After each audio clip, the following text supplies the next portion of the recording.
I'm standing, you were there, too wild to hide, and they could never tear us apart.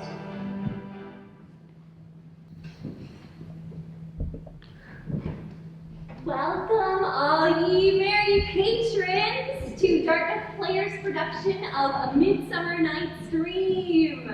Thank you so much for coming out. I mean, you are all in for a delectable treat this evening. We are going to embark upon a journey into a distant past, the 1980s. You will encounter mismatched loves, fairy squabbles, so much sin. Hi, my name is Peter Quince. I am that handsome director depicted in our tale. I have stolen away from the back of stage to deliver unto you a prologue. Here I go. Prologue! I'm joking. There are a couple of things that I've been told to share with you folks. The first of which is that this is a new space for Dartmouth Players. We are so grateful for St. James United Church for hosting us this evening. There is one universal washroom in through the lobby that you entered in, and two more just through the double doors that will be available to you all during intermission. The emergency exits are to the rear. There is one the same way that you came in, and then also one to the back. They are illuminated by exit.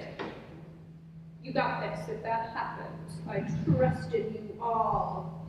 Please ask that you silence your cell phones. I promise you, no one's gonna judge you in this dark room if you do it right now.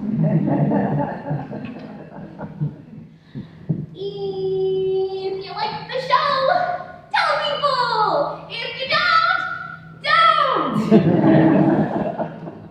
Dartmouth Players is always on the look for volunteers, so if you see some aspect of our show this evening that tickles your fancy, mention that to the usher outside and they will connect you with our little community. This is just the beginning of Dartmouth Players season. There are a lot of very exciting shows listed in your program that are coming down the pipe, so mark your calendars. And that's all. I don't have anything else. So thank you so much. You folks enjoy the show. I'll be wearing this costume.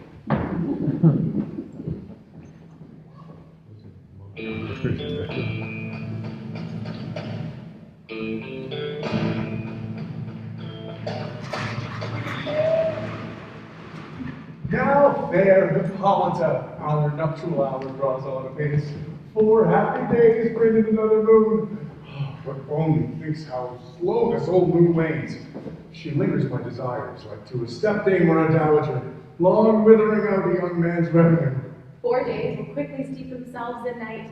4 nights will quickly dream away the time, and then the moon, like to a silver bow, new bent in heaven, shall behold the night of our solemnities. Call Philostrate, stir up the Athenian youth into merriment, awake that hurt and nimble spirit of mirth, turn melancholy forth to funeral, that pale companion is not for our pomp. Hippolyta, I wound thee with my sword, and won thy love doing great injuries. But I will wed thee in another key, with pomp, with triumph, and with revelry. Happy thesis for renowned youth. Thanks, good Aegeus, what's the news with thee? Full of vexation from I, with complaints against my child, my daughter Hermia. Stand forth, Demetrius. My noble lord, this man hath my consent to marry her. Stand forth, Lysander. And my gracious Duke, this man hath bewitched the bosom of my child. Thou, Lysander, thou hast given her rhymes and interchanged love tokens with my child. Thou hast by moonlight at her window sung with feigning voice verses of feigning love, stolen the impression of her fantasy. With bracelets of thy hair, rings, gauds, conceits, necks, trifles, nosegays, sweetmeats. Messengers are strong for him and do not harden. With cunning hast thou filled my daughter's heart, turned her obedience, which is due to me, to stubborn harshness. And my gracious Duke, be it so she will not hear before your grace consent to marry with Demetrius, I beg the ancient privilege of adds. As she is mine, I may dispose of her, which shall be either to this gentleman or to her death, according to our law immediately provided in that case. What say you, Hermia? Be advised, fair maid, to you your father should be as a god, one that composed your beauties, yea, and one to whom you are but as a figure in wax by him imprinted, and within his power to leave the figure or disfigure it. Demetrius is a worthy gentleman. So is Lysander! In himself he is. But if in this kind wanting your father's voice, the other must be held the worthier. I wish my father would look with my eyes. Rather, your eyes must with his judgment look. I do entreat your grace to pardon me. I know not by what power I am made bold, nor how it may concern my modesty in such a presence here to plead my thoughts. But I beseech you, grace, that I may know the worst that may befall me in this case if I refuse to wed Demetrius. Either to die the death, or to abjure forever the society of men. Therefore, fair Hermia, question your desires. Know of your youth. Examine well your blood, whether if you yield not to your father's choice, you can endure the livery of a nun. For I to be in shady cloister mute, to live a barren sister all your life, chanting faint hymns to the cold, fruitless moon. Thrice blessed they that masters sow their blood to undergo such maiden pilgrimage.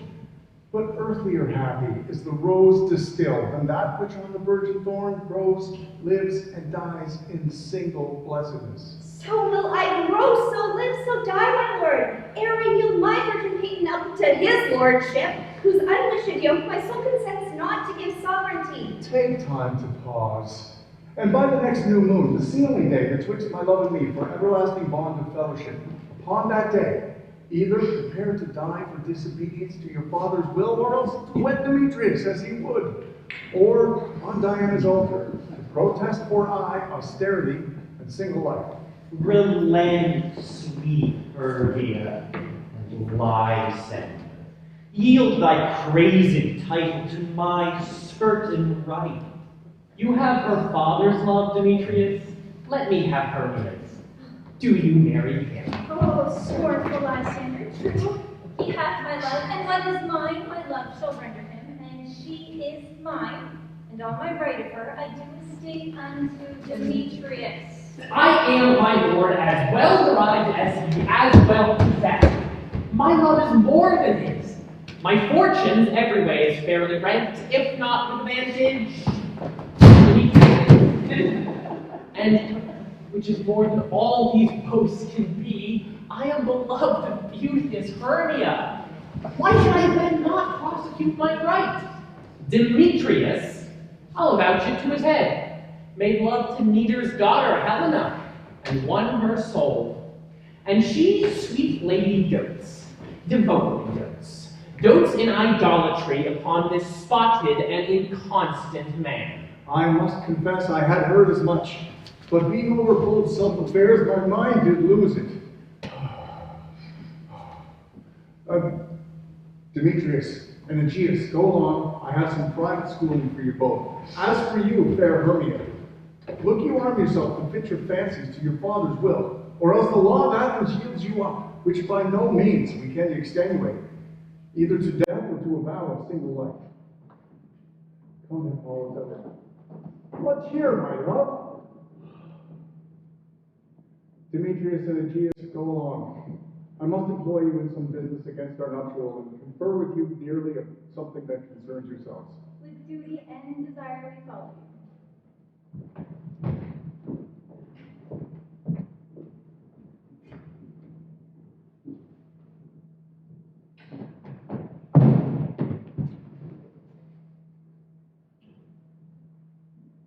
Oh, now, my love, why is your cheek so pale? Oh, chance the roses there to fade so fast. you. Feel like from want of rain, which I could well be teemed from the tempest of my eyes. Ay me, for aught that I could ever read, could ever hear by tale or history, the course of true love never did run smooth. But either it was different in blood, Cross too high to be enthralled too low. or else misgraft in respective years, Fight! Too old to be engaged too young. or it stood upon the choice of friends. Or else to choose love by another's eye.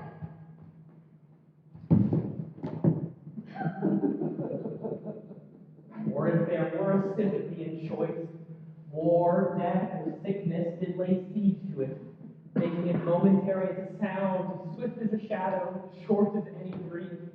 Brief as the lightning and the colleague night that in a spleen unfolds both heaven and earth.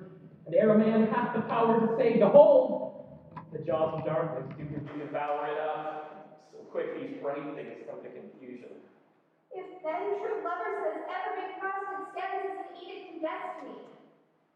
Then let us teach our trial patience, because it is customary crosses due to lovers' thoughts and dreams, desires, wishes, and fears, or perhaps his followers. A good persuasion. Therefore, hear me, Hermia. I have a widow aunt, a dowager of great revenue, and she hath no child. From Athens is her house remote 7 leagues, and she respects me as her only son.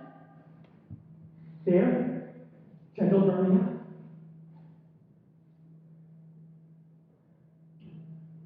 May I marry thee? And to that place, the sharp Athenian law cannot pursue us. If thou lovest me, then steal forth thy father's house tomorrow night, and in the wood leave without the town, where I did meet thee once with Helena, to do observance of the morning day. There, I will stay for thee.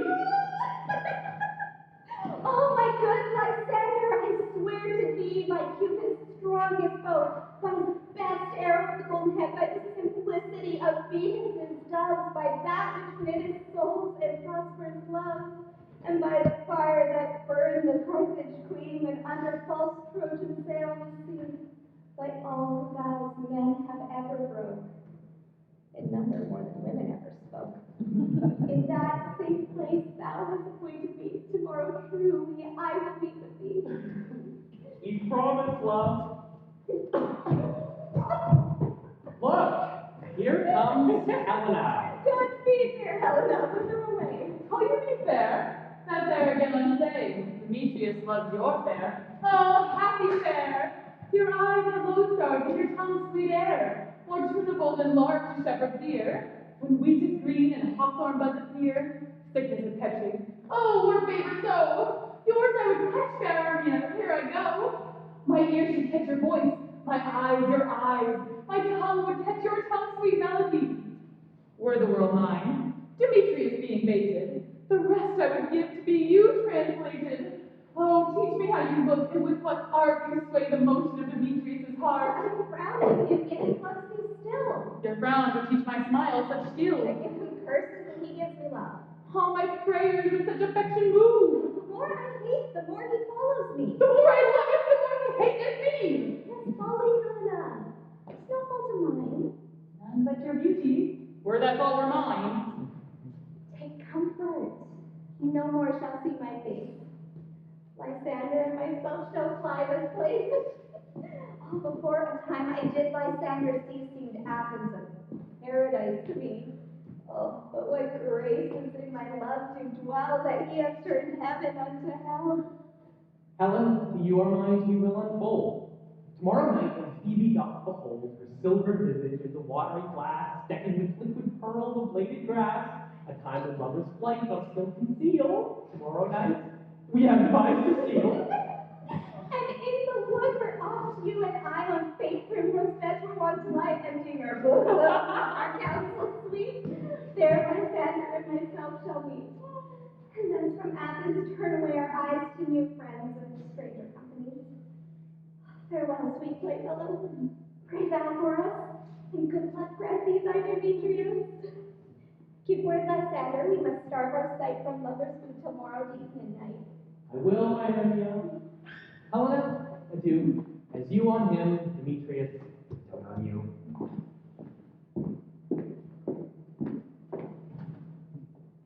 How happy some or other some can be. Through Athens I thought to sail she. What's that? Demetrius thinks not so. He will not know all that he doth know. And as he errs doting on Hermia's eye, so I, admiring of his qualities, things base and vile, holding no quantity. Love can transpose to form and dignity. Love looks not with the eyes, but with the mind, and therefore his wings keep it painted blind. Nor hath love's mind any judgment taste, wings and no eyes figure unheeding pace. And so is love said to be a child, because in choice he is so oft beguiled. As waggish boys in games themselves forswear, the boy of love is perjured everywhere. For ere Demetrius looked on Hermia's eye, he hailed down oaths that he was only mine. And when this hail some heat from Hermia felt, so he dissolved, and showers of oaths did melt. I will go tell him of fair Hermia's flight, and then to the wood will he tomorrow night pursue her. And for this intelligence, if I have any thanks, it is a dear expense. For here I be nigh to enrich my pain, to have a sight thither, and back again.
You best to call them generally, man by man, according to the script. Here is the scroll of every man's name which is thought fit through all Athens to play in our interlude before the Duke and the Duchess on his wedding day at night. First, good Peter, say what the play treats on, then read the names of the actors, and so grow to a point.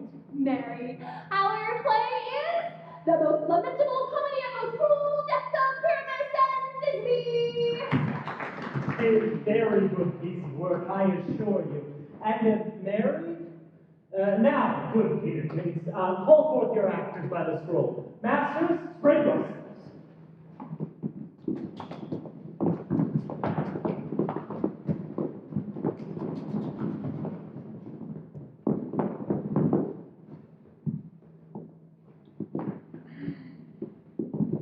Answer as I call you.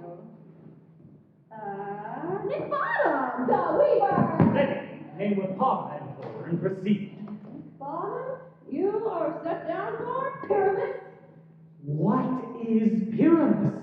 A lover or a tyrant? A lover that kills himself, most gallant for love.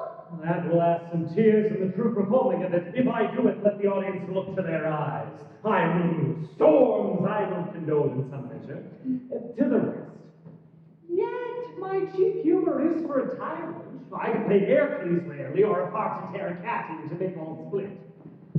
The raging rocks and shivering shocks shall break the locks of prison gates, and Phoebus' car shall shine from far, and make him mar the foolish fates.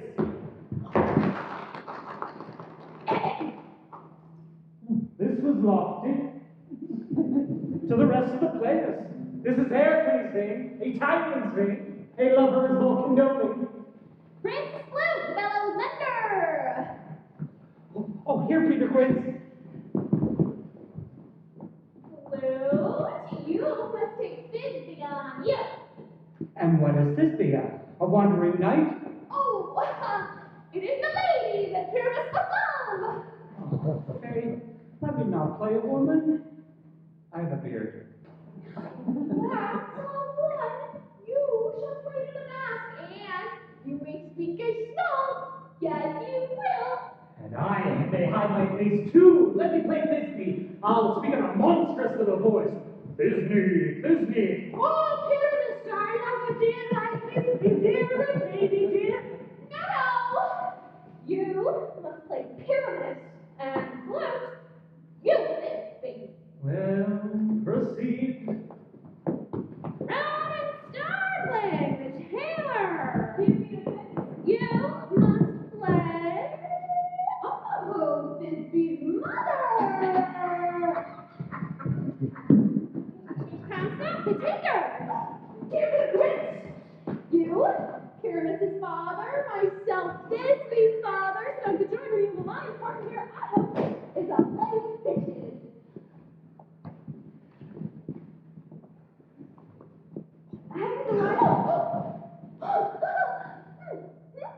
How many lines covered?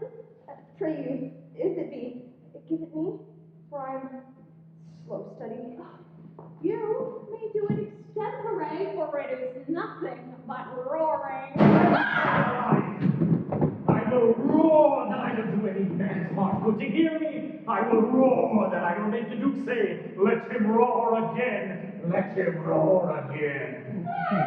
You should do it so terribly that you would frighten the Duchess and the ladies, that they would shriek, and that were enough to hang us all. That would hang us, every mother's son. I grant you, friends, that if you should frighten the ladies out of their wits, they would have no more discretion but to hang us. But I will aggravate my voice, that I will roar you as gently as any sucking dove. I will roar you as any nightingale. Poor Pyramus is a sweet-faced man. A proper man is what shall see of a summer's day. A most lawfully gentlemanlike man. Therefore you must needs play Pyramus. Well, I will undertake it. What beard would I best to play? What will? Oh, I will play it in your straw-colored beard, or your orange tawny beard, or your purple and gray beard, or your French brown-colored beard, your perfect yellow. Oh, ha! Some of your French crowns have no hair at all, and then you will play Fairface. But masters, here are your cards! And I am to entreat you, request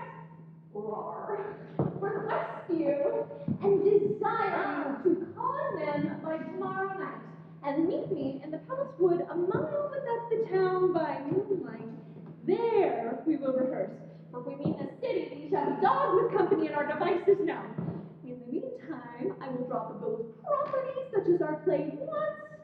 I pray you, fail ye not. We will meet, and there we may rehearse most obscenely and courageously. Take pains, be perfect. Adieu. At the do so, we meet. Enough. Hold a cup bowstrings.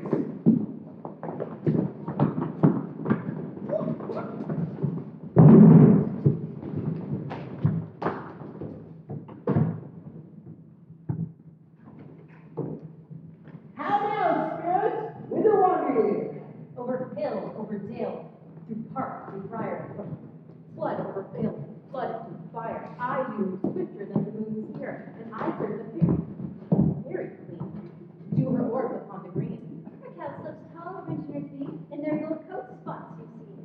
be rubies, very famous. In their freckles live their sailors.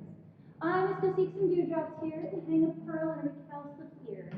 Farewell, thou lovely spirits. I'll be gone, the queen and all of her elves. From here and on. The king doth keep his revels here tonight.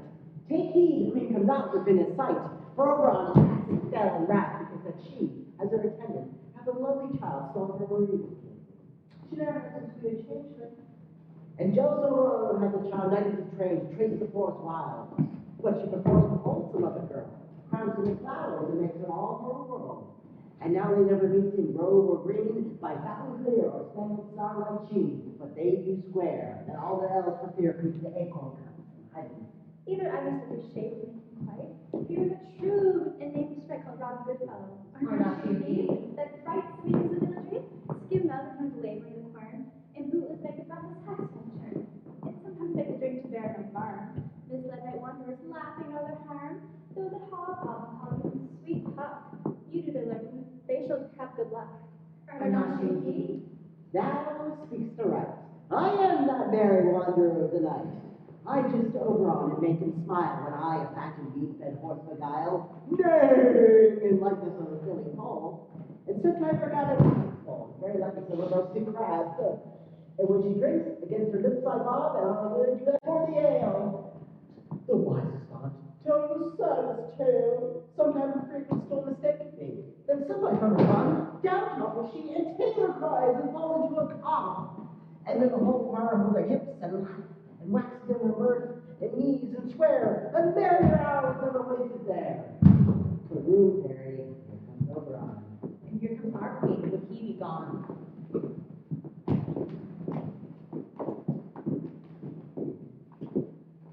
Illness by moonlight. Proud Talia. What? Jealous Oberon? Fairy, skip hence. I forsworn his bad in company.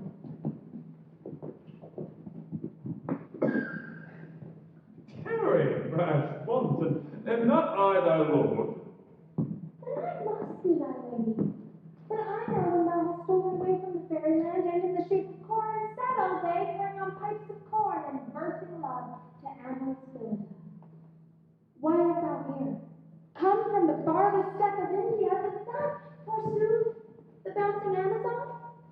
Your busking mistress and your warrior love to Theseus must be wedded, and you come to give their bed joy and prosperity? How can thou thus for shame, Titania, glance at my credit with Hippolyta, knowing I know thy love for Theseus? Didst not thou lead the glimmering night, from Paradonia, whom he ravished, with fair Italy break his faith with Ariadne and Antiopa? These are the forgeries of jealousy. And never, since the midsummer spring, met we on hill, in dale, forest, or mead, by paved fountain, or by rushy brook, or in the beached margin of the sea, to dance our ringlets to the whistling wind. But with thy brawls thou hast disturbed our sport. Therefore the winds, piping to us in vain, as in revenge have sucked up from the sea contagious fogs, which, falling in the land, hath every pelting river grown so proud that they have overborne their continents. The ox has therefore stretched his yoke in vain. The plowman lost his sweat, and the green corn hath rotted ere his youth attained appeared. The fold stands empty in the drowned field, and crows are fatted with the murraed flock. The nightman's moors is filled up with mud, and the quaint mazes in the wanton green for lack of trout are undistinguishable. The human mortals want their winter here. No night is now with him or carol blessed. Therefore the moon, the governess of floods, pale in her anger, washes the air that rheumatic diseases do abound. And through this distemperature, we see the seasons alter. Hoary-headed frosts fall in the fresh lap of the crimson rose, and on what hides his thin and icy crown, an odorous chaplet of sweet summer buds is, as in mockery set. Spring, summer, the child of autumn, angry winter, change their wonted liveries, and the maids of growth by their increase now knows not which is which. And this same progeny of evils comes from our debate, from our dissension. We are their parents and original. Do you amend it then? Oh. lies in you. Why should the doctor cross her overall? I do want my little changeling child to be my henchman. Set your heart at rest. The fairyland buys not the child of me. Her mother was a votress of my order, and in the flowered summer air by night full often has she gossiped by my side. But she, being mortal, of that girl did die. And for her sake I do rear up her girl, and for her sake I will not part with her. How long will it take you to stay? Perchance till after Theseus' wedding day. If you will patiently dance in our round and see our room like apples, go with us. If not, shun me, and I shall spare thy heart. Give me the girl, and I will go with thee. Not for thy fairy kingdom. Fairies, away. We shall chide downright my longer stay.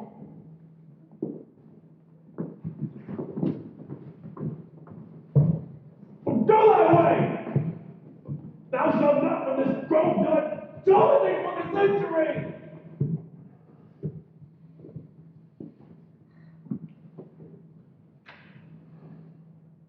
Marcito pass, Chameta! Thou rememberest what was said upon a promontory, and heard a mermaid on a dolphin's back, uttering such dulcet and harmonious breath, that the rude sea grew civil at her song, and certain stars shot madly from their spheres to hear the sea make music. I remember.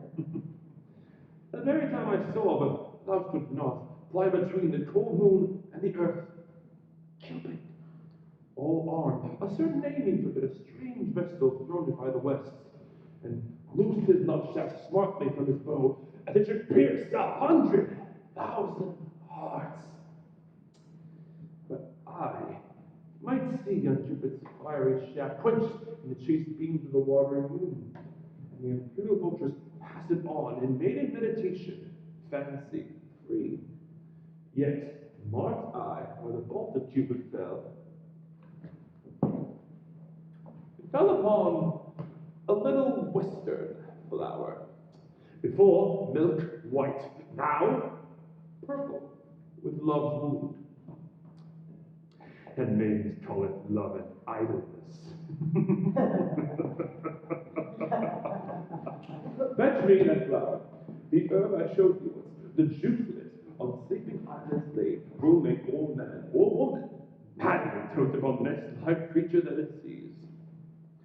Fetch me this herb, and be thou here again, or the Leviathan is from a league. I'll come and go, I'm not dancing for you.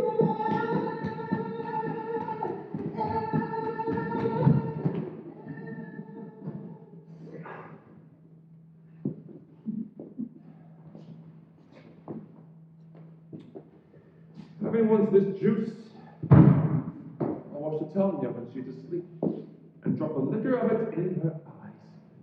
The next thing waking she looks upon, be it on lion, or bear, or wolf, or bull, on meddling monkey, or on busy ape, she shall pursue it with the soul of love. And there I take this charm from off her such as I did take it with another herb. I'll make her render up her page to me. But who comes here? I am invisible, and I will overhear their conference.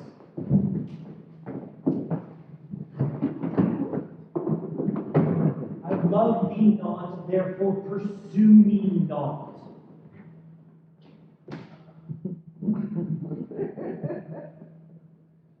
Where is Lysander and fair Hermia?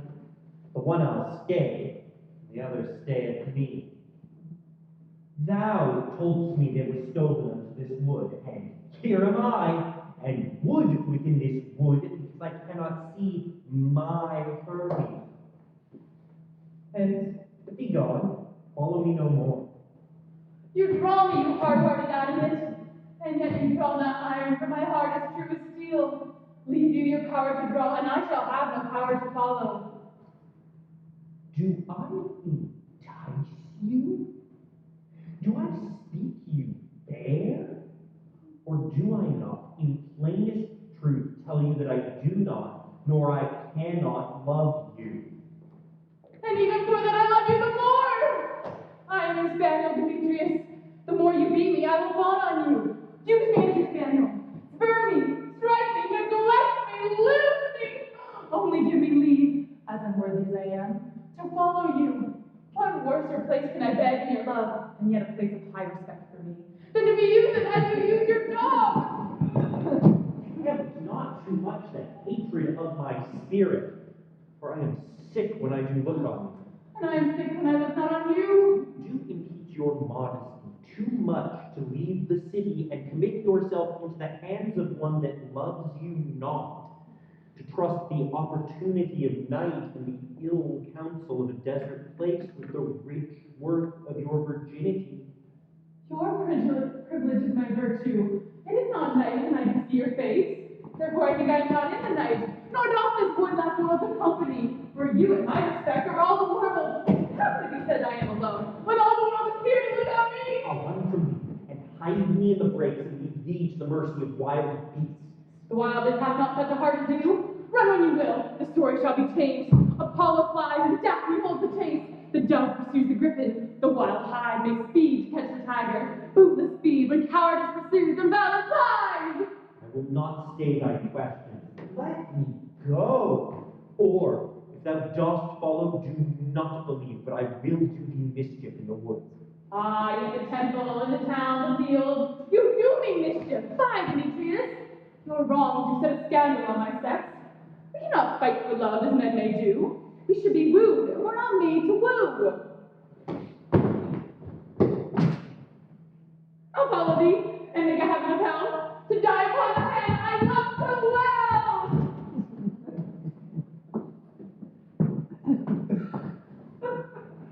Very well, then.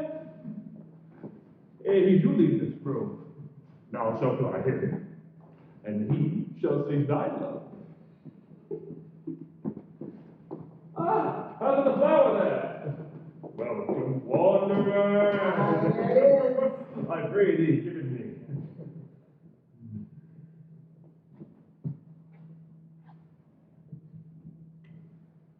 I know a bank where the wild thyme blows, where oxlips and the nodding violet grows, quite over canopy with luscious woodbine, with sweet musk roses and with egglet thyme.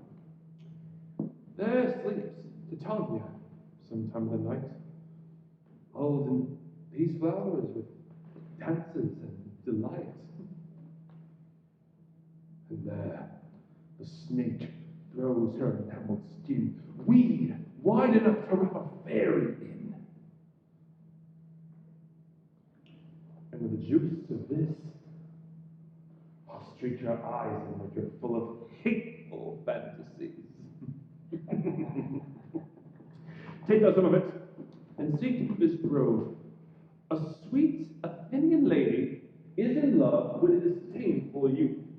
Anoint his eyes, but do it when the next thing he espies might be the lady. Thou shalt know the man by the Athenian garments he hath on. If I did with some care, that he should prove more fond on her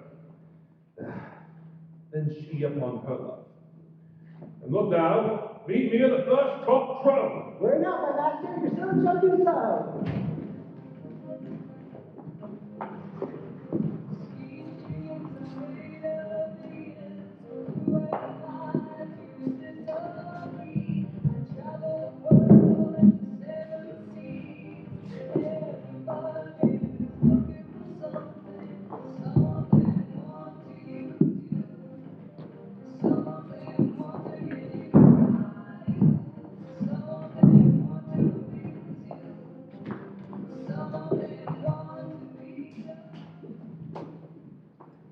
Come now, a round over the fairy song. Then for the third part of the minute, hence. Some to kill cankers in the musk rose buds, some more rear mice with their leopard wings to make my small lost coats, and some to keep back the clamorous owls and nightly hoots and wonders that are acquainted here. Sing me how to sleep. Then, to your office and let me rest.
These fires come not here, hence to lonely spirits, be those land, approach from here, Lord, still knowest, fill them with melody, sing the constant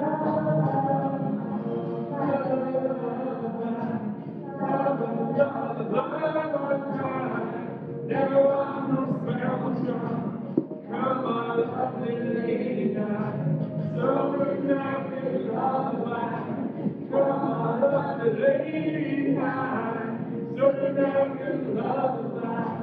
La la la la la la la. Now hence the way, all is well. On the look, stand sentinel.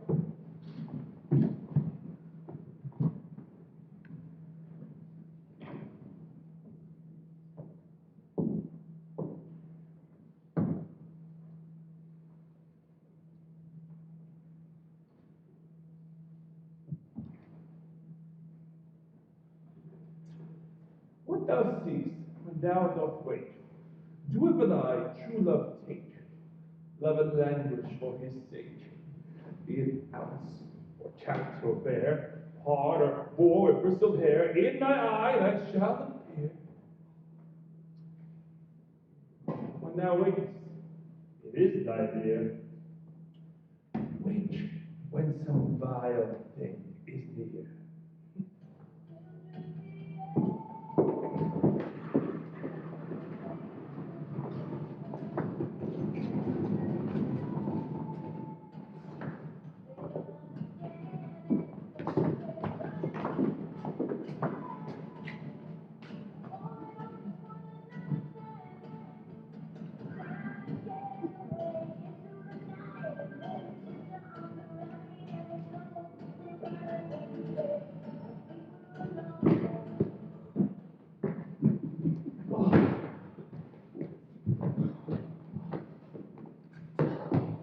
My love, you faint with wandering in the wood, and to speak troth, I have forgot the way.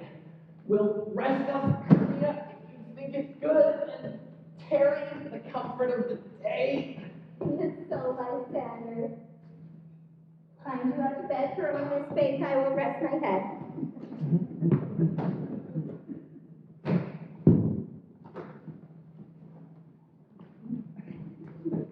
One bed shall serve as pillow for us both. One heart, one bed, two bosoms, and one throat. Nay, my good Lysander, lie further off yet. Do not lie so near. Oh, take the sense, sweet, of my innocence.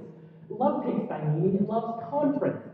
I mean, my heart unto yours is knit, so that one heart we can make of it. Two bosoms bosoms interchained with a single oath, so that two bosoms and a single trump. Then by your side, no bedroom me deny, for lying so, Hermia. I do not lie. Lysander riddles very prettily. Now much be shrew my manners and my pride, if Hermia meant to say Lysander lied.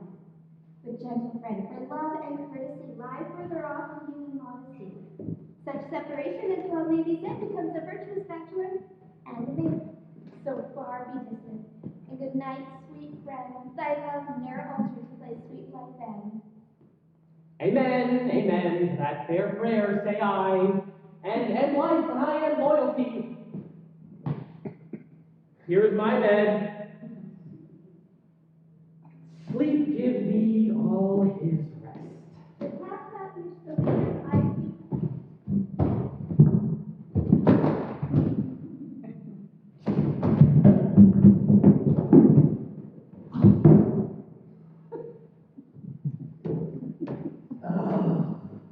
Through the forest have I gone, when Athenian found I none, on whose eyes I might approve this flower's force and stirring love. Night silence! Who is here? Weeds of Athens he doth wear. This is he, my bastard, that despiseth the Athenian maid. In here lies the maiden, sleeping sound on the dank and dirty ground. Pretty soul, she durst not lie in this slack love, this kill courtesy. True, upon thy eyes I throw all the power of this charmed thou bow. When thou wakest, let love forbids, we will see not my eyelids. Now, awake when I am gone, for I must now go on.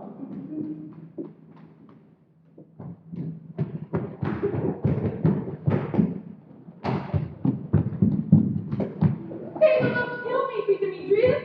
I want thee hence, and do not haunt me thus. Wilt thou darkly leave me? Do not so! Stay on thy peril. I alone will go.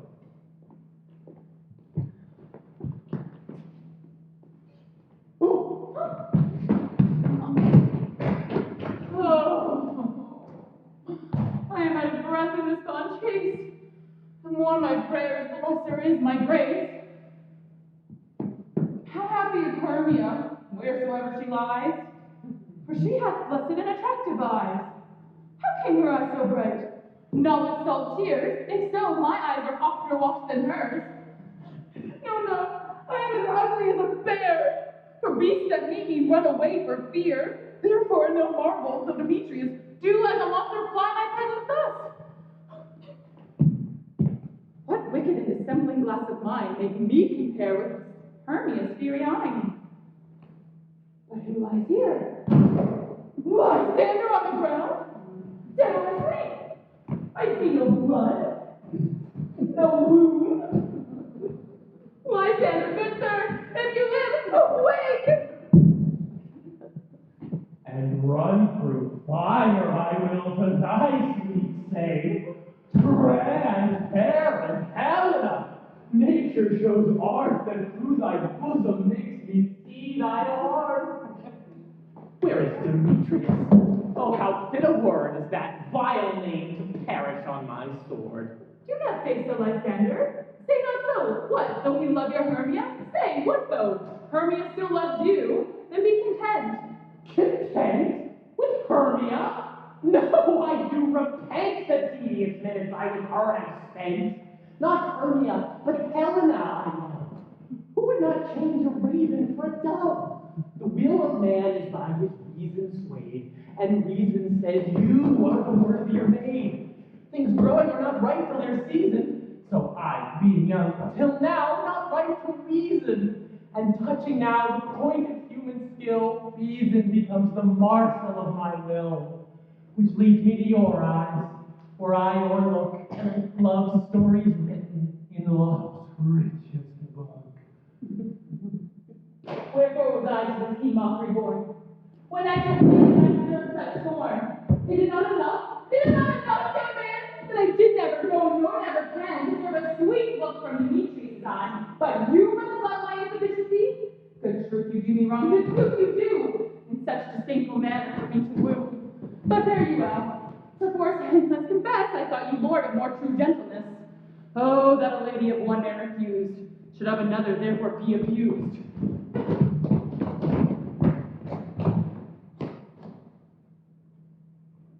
She sees not Hermia.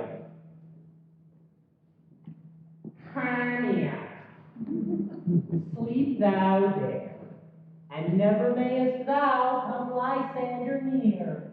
For as a serpent of the sweetest things, the deepest loathing to my stomach brings. The heresies that men do believe are hated most by those they did deceive. So thou, my serpent, and my heresy, of all be hated, but the most of me, and all my powers address your love and might, to honor Helen, and to be her knight.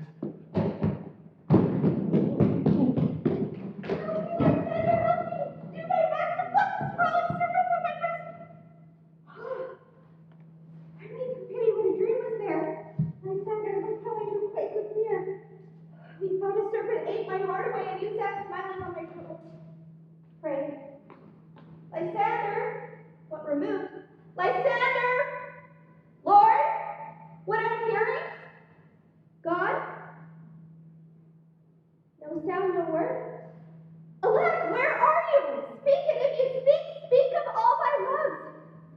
I swoon almost with fear. No? I don't perceive you are not nigh. Either death or you will find immediately.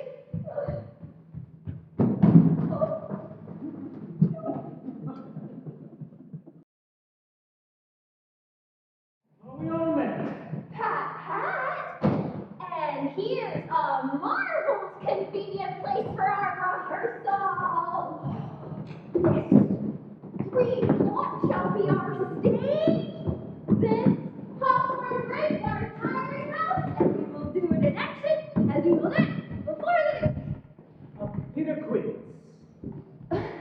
What say thou, bully love? There are things in this comedy of Pyramus and Thisbe that will never please. First, Pyramus must draw a sword to kill himself, which the ladies cannot abide. How answer you that? Fire lake and a parlous fear. I believe we must leave the killing when all is done. Not a whit. I have a device to make all well. Write me a prologue, and let the prologue seem to say that we will do no harm with our swords, and that Pyramus is not killed indeed. And for the more better assurance, tell them that I, Pyramus, am not Pyramus, but Bottom the Weaver. That will put them out of fear. We will have such a prologue, and it will be written in 8 and 6. No, make it 2 more. Let it be written in 8 and 8. Will not the ladies be appeared of the lion?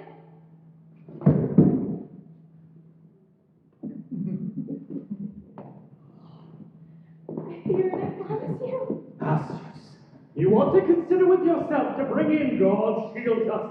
A lion among ladies is a most dreadful thing, for there's not more fearful wildfowl than your lion living, and we ought to look to it.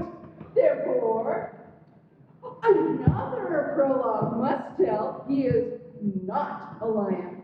Nay, you must name his name, and half his face must be seen through the lion's neck, and he himself must speak through, saying thus or to the same effect.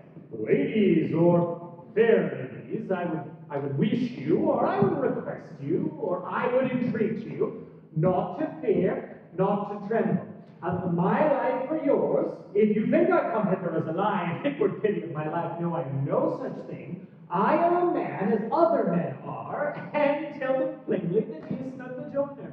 It shall be so, but there is 2 hard things. That is to bring the moonlight into a chamber. For, appearances can meet by moonlight. Doth the moon shine that night we play our plays? A calendar! Look at the almanac! Find out moonshine! Find out moonshine!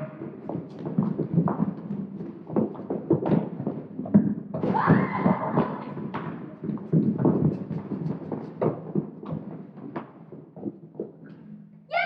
It does shine that night! Why then may you leave a casement of the great chamber window where we play open, and the moon may shine in at the casement. Or else one must come in with lantern and bush of thorn and say he comes to disfigure or to present the person of moonshine. And there is another thing. We must have a wall in the great chamber for pyramids and feast as the story. To talk through the chink of a wall? You can never bring in a wall. What say you, Bottom?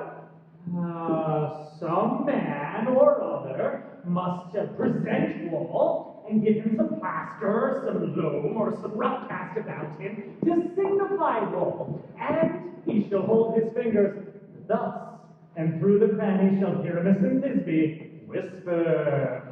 If that may be, you know, let's all come, sit down, every mother's son, and rehearse your parts. Once you hear this, you begin. Once you've spoken your speech and turn to that break and tell everyone, according to his cue. What hairpin homespuns have we swaggering here so near the cradle of the fairy queen? What, a play towards? I'll be an author, and after two perhaps, if I see eyes.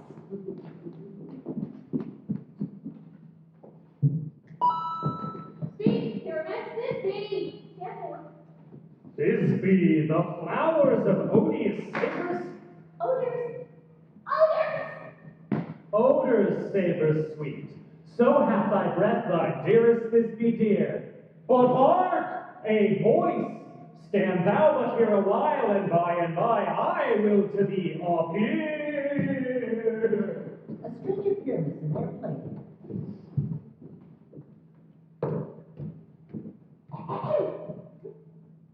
Must I speak now? You must understand that it goes with the young beast that he saw. It is to come again.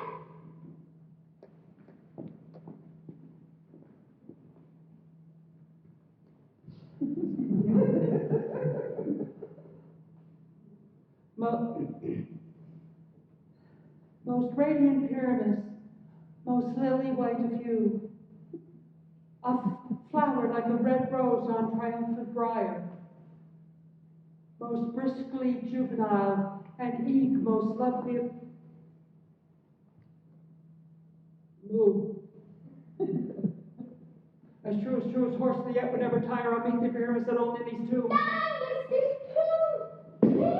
Why, you must not speak that yet. That you answer to Pyramus.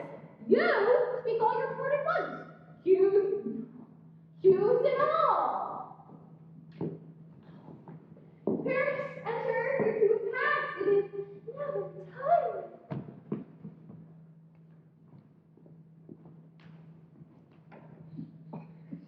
As truest horse that yet would never tire. If I were fair, Thisbe, I were only thine. We are haunted!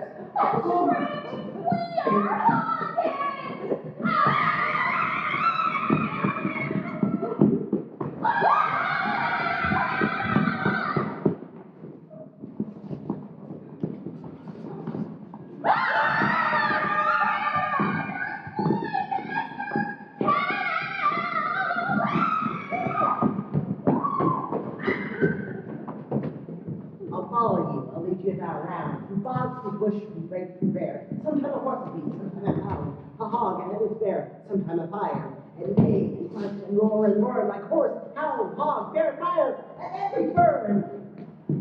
Why do they run away? This is a knavery of them to make me fear. Oh, Bottom, thou art changed. What do I see on thee? What do you see? You see an accent of your own, do you? Bless me, Bottom! Bless me! Thou art trembling! I see their knavery. This is to make an ass of me, to break me if they would.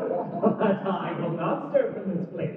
I will walk up and down, and I shall sing that they will hear I am not afraid. The ousel cock, so black of hue, with orange cows man with little quill. What angel wakes me from my flowery bed? The beast of sparrow and the lark, the prince of who gray, whose notes full many a man doth mark and dares not answer nay. Hee-ho! For indeed, who would set his wit to so foolish a bird? Who would give the bird a livelihood we cry cuckoo never so? I pray thee, gentle mortal, sing again. Mine ear is much enamored of thy note, so is mine eye enthralled of thy shape, and thy fair virtues force perforce doth move me on the first view to swear I love thee. Methinks, mistress, you should have little reason for that. And yet, to say the truth, reason and love keep little company together nowadays. The more the pity that some honest neighbor will not make them friends, nay, I conclude upon occasion. Thou art as wise as thou art beautiful. Not so neither. But if I had wit enough to get me out of this wood, I have enough to serve mine own turn. Out of this wood do not desire to go. Thou shalt remain here whether thou wilt or no. I am a spirit of no common rage. The summer still doth tend upon my state, and I do love thee. Therefore go with me. I'll give thee fairies to attend on thee, and they shall fetch thee jewels from the deep, and sing while thou on pressed flowers dost sleep. And I will purge thy mortal grossness so that thou shalt let the merry spirit go. Peace blossom, cobweb, moth, and mustard seed. Ready. And I. And I. And I. Where shall we go? Be kind and courteous to this gentleman. Hop in his walks and gamble in his eyes. Feed him with apricots and dewberries, with purple grapes, green figs, and mulberries. The honey begs steal from the humble bees, and for night keepers crop their waxen thighs and light them at the fiery glowworm's eyes, to see my beloved to beg and to arise, and pluck the wings from painted butterflies, to fan the moonbeams from his sleeping eyes. Nod to him else, and do him courtesies. Hail, mortal. Hail, hail, hail. I cry your worship, mercy, honor me. I beseech your worship, hey. I shall desire you a more acquaintance, good Master Cobweb. If I cut my finger, I will make bold with you. Your name, honest gentleman. Eastlander. Oh, I pray you commend me to Mistress Squash, your mother, and to Master Peascod, your father. Good Master Peaseblossom, I shall desire more acquaintance of you too. Your name, honest gentleman. Mustard seed. Oh, I know your patience well. That same giant-like ox beef hath devoured many a gentleman of your house. I promise, your kindred hath made my eyes water ere now. I shall desire you more acquaintance, good Master Mustard Seed. Come, lead him to my bower. The moon, methinks, looks with a watery eye. When she weeps, weeps every little flower, lamenting some enforced chastity. Attend at my lover's tongue. Bring him silently.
Wonder if Titania be awake, and what it was that it came in her eye when she must dote on extremity. Meet up a messenger. How now, mad spirit? What bet you now about this haunted grove? My mistress of a monster is in love. Near to her pleasant consecrated bower, while she was in her dull sleeping hour, a crew of hatchers, rude mechanicals, that worked for bread upon Athenian stalls, were met together from her to play, prepared for great Theseus' nuptial day. The shallots, thick-skinned that barren sort, whose girders pretended for their sport, forsook his scene and entered in a break. When again at this marriage take, and asses molested not the answer is, and forth by men it comes. When mayhem spy, as the wild geese of the creeping tower eye, or russet painted chops, many a sort, rising and cawing at the gun's report, settle themselves and vanish into the sky, so out of sight, away his fellows fly. And at our step, hear o'er and o'er the falls, he murder cries and help from Athens calls. Their senses thus weak, lost their fears thus strong, they senseless things begin to do them wrong. For briars and boards at their apparel snatch, some sleeves, some hats, familiar, all things catch. I led them on in this distracted fear, lest the pyramids can't lay there. When that moment so came to pass, to Johnny away from straightway love and ass.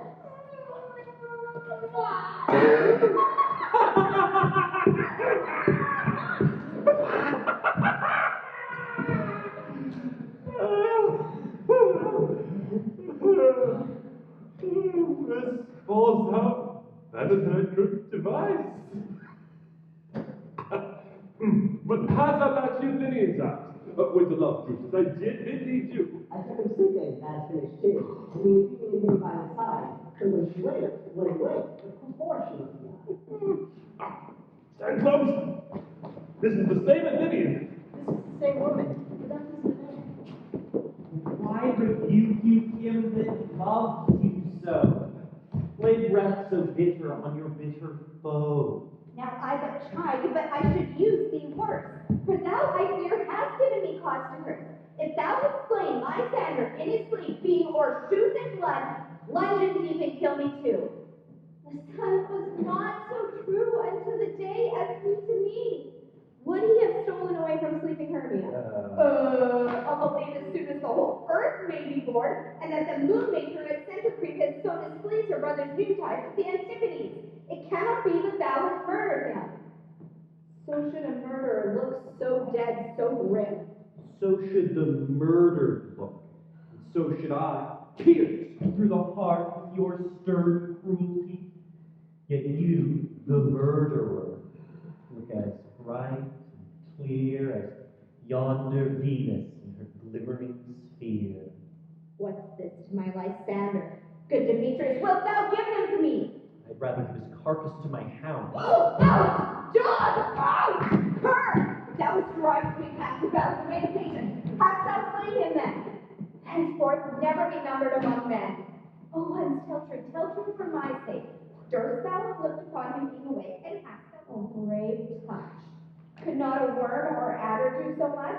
An adder did it for with doubler tongue than thine, no serpent never ever stung. You spend your passion on a misprized mood. I am not guilty of Lysander's blood. Nor is he dead, for aught that I can tell. I pray thee, tell me then that he is well. And if I could, what should I get there for? Privilege never to see me more. And from my hidden presence, part my soul, see me no more, whether he be dead or no.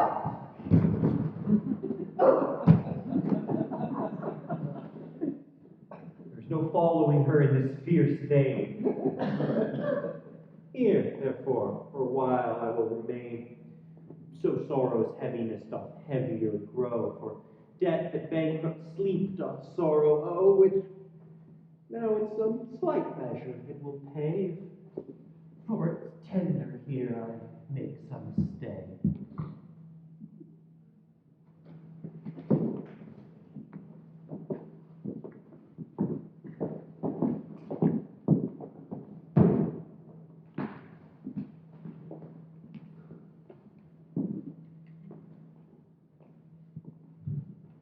What have you done? Now is position quite, and lay the love juice until true love sight. Upon his prison thou must perforce ensue. Some true love returned, and not a false turn true. Then faithful rules that one man only trope. A million fair can never hope on hope. About to go swifter than the wind, and Helena of Athens looked down upon him. All fancied sick she is, and pale cheer, with sighs of blood that cost the fresh blood dear. By some illusion, see thou bring her here. I'll charm his eye, and then see you appear. I go, shoot the arrow from the towers, go.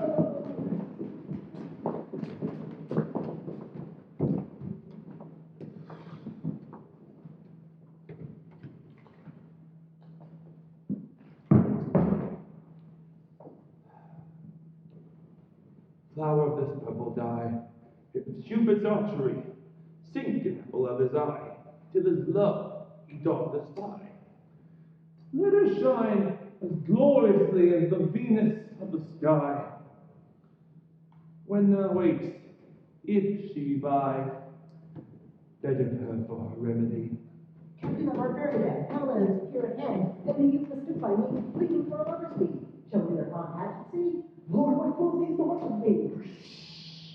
Stand aside. The noise they make will cause Demetrius to awake. Then we'll to it, one to one. Let's use these four alone, and things that should please me, that befall preposterously.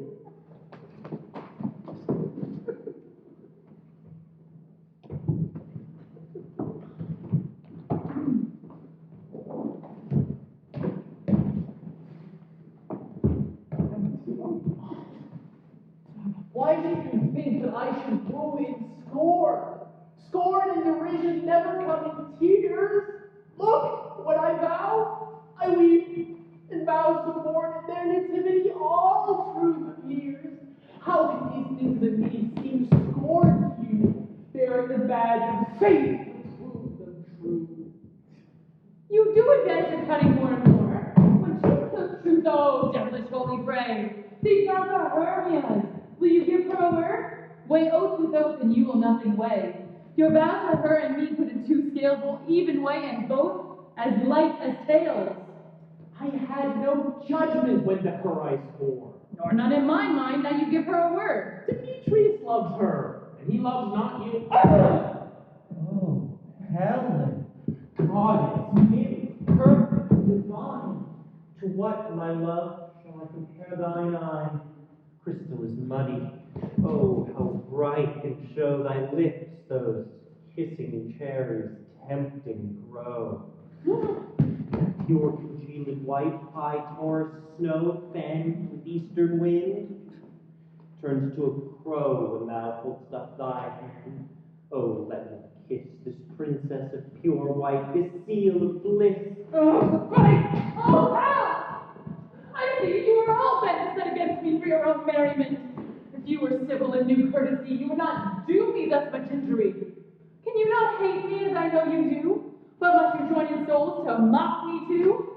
If you were men, as men you are in show, you would not use a gentle lady so. To vow, and swear, and super praise my parts, when I know you hate me with your hearts. You're both rivals and love Hermia. No, both rivals and mock Helena. A trim exploit, a manly enterprise, to conjure up tears in a poor maid's eyes with your derision. None of noble sort would so offend a virgin and extort a poor soul's patience, all to make him sport. You are unkind, Demetrius. Be not so, for you love Hermia. This you know, I know. And here, with all goodwill, with all my heart, in Hermia's love, I yield you up my part, and yours of Helena to me bequeath, whom I do love, and will do till my death. Never did mockers waste more idle breath. I say, keep thy Hermia. I will none. If e'er I loved her, all that love is gone. My heart to her but as guest-wise sojourn, and now to Helen is at home returned, there to remain. Helen, it is not so. Disparage not the faith thou dost not know, lest to thy peril thou buy it dear. Look where thy love comes, yonder is thy dear. Oh, dark night from the eyes, function takes the ear more quick, apprehension makes, wherein doth impair the seeing sense in case the hearing double recommence. 'Tis not by my eyes, Lysander, found my ears, I thank thee, brought me to thy sound. But why unkindly didst thou leave me so? Why should he stay whom love doth press to go? What love could press Lysander from my side? Lysander's love that would not let him bide. Fair Helena, who more in gilds the night than all yon fiery O's and eyes of light. Why seekest thou me? Could this not make thee know that hate I bear thee made me leave thee so? Speak not as you think, it cannot be. No!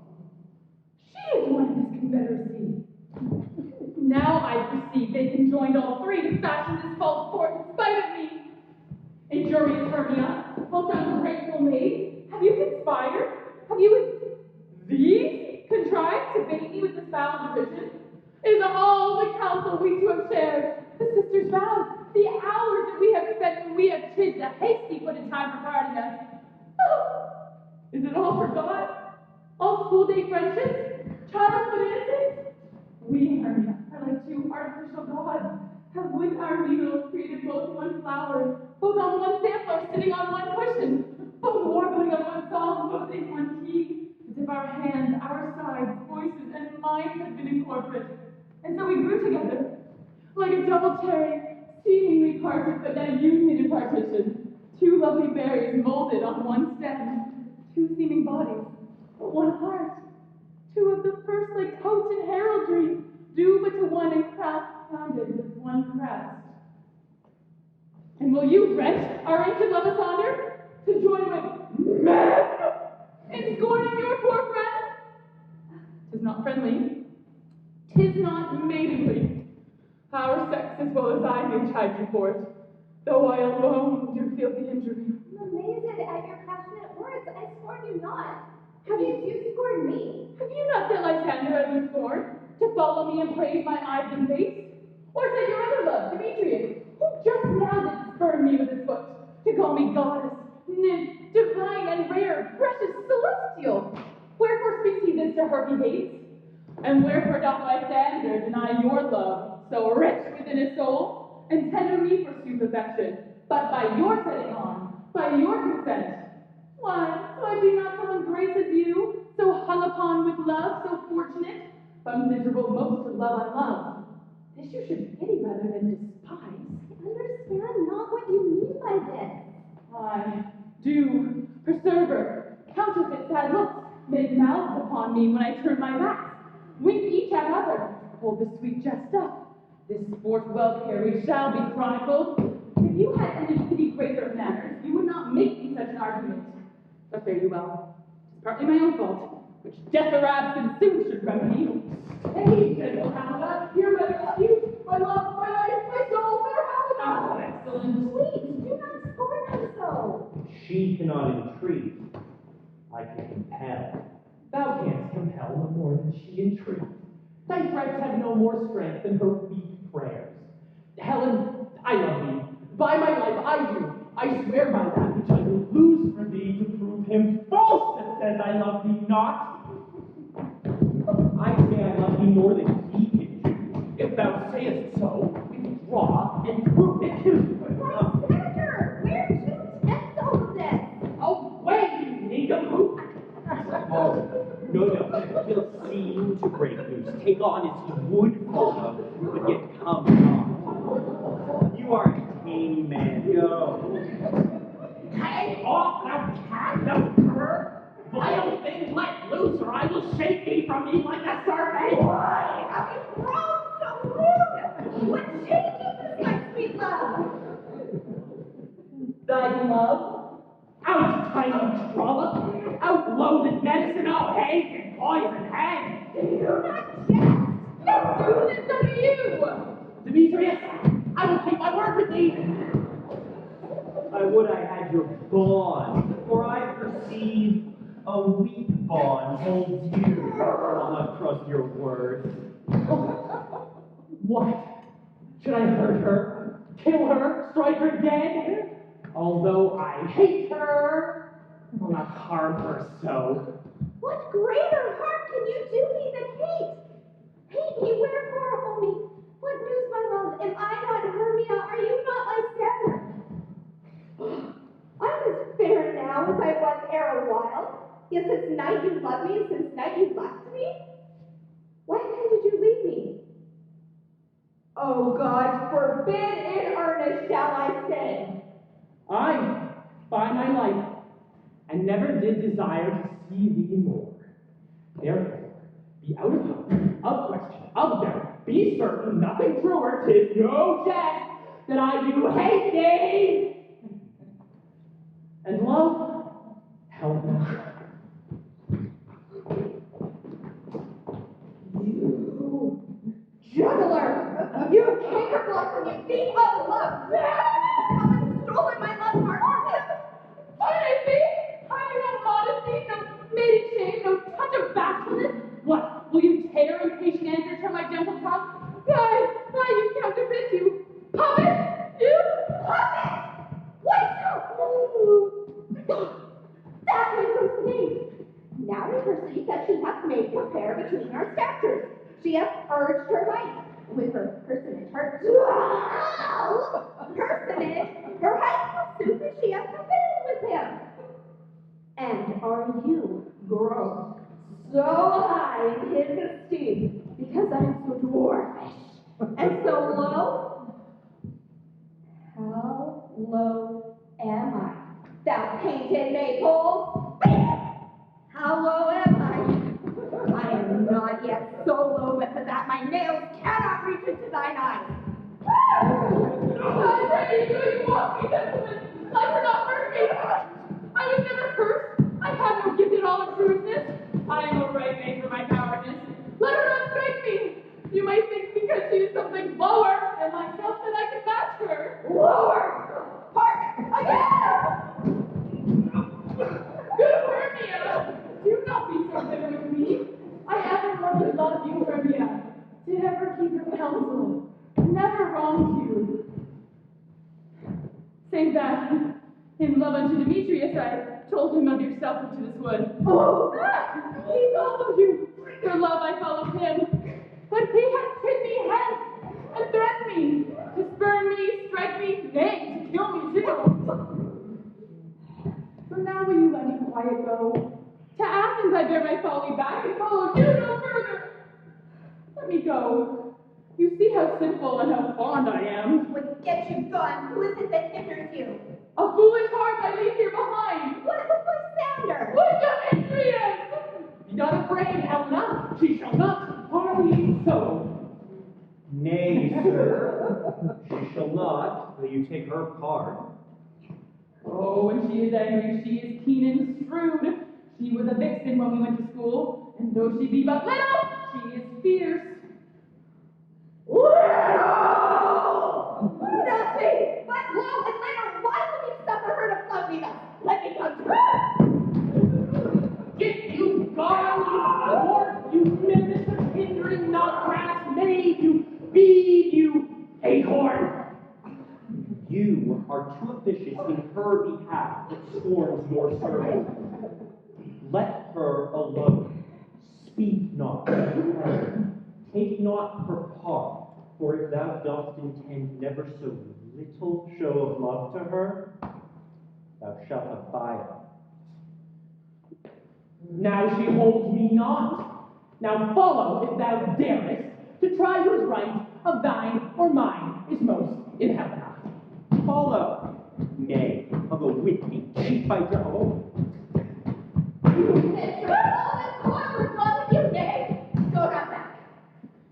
I will not trust you. I no longer stay in your cursed company. Your hands in mine are quicker for a prey. My heart no longer goes to run away.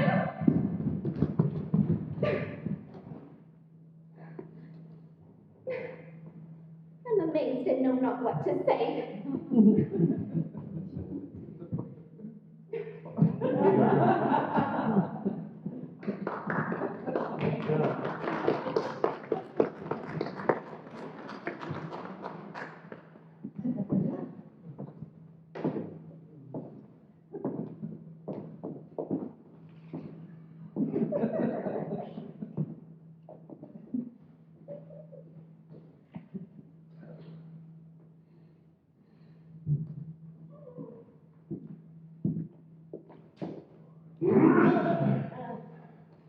This is the negligence.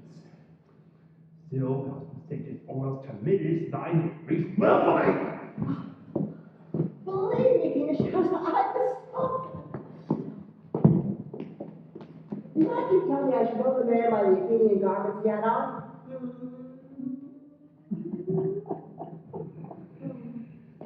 And so far blameless proves my enterprise that I anointed Athenian's eyes. And so far my gladness of this sort, and since they're genuine, I esteem a story.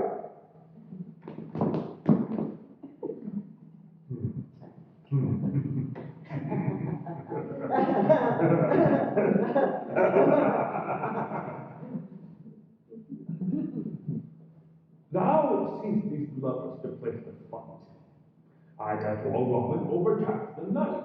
So often cover thou anon with drooping fall as black as afterall, and leave these nasty rival so astray as one come not with another's way. Like Lysander, somehow frightened by tongue, then stood Demetrius up with bitter wrong, and then sometime ran aloud like Demetrius. From each other look thou, lead them thus, till their brows get counterfeitously with leaden leg and fatty wings doth creep, then crush this earth into Lysander's eye.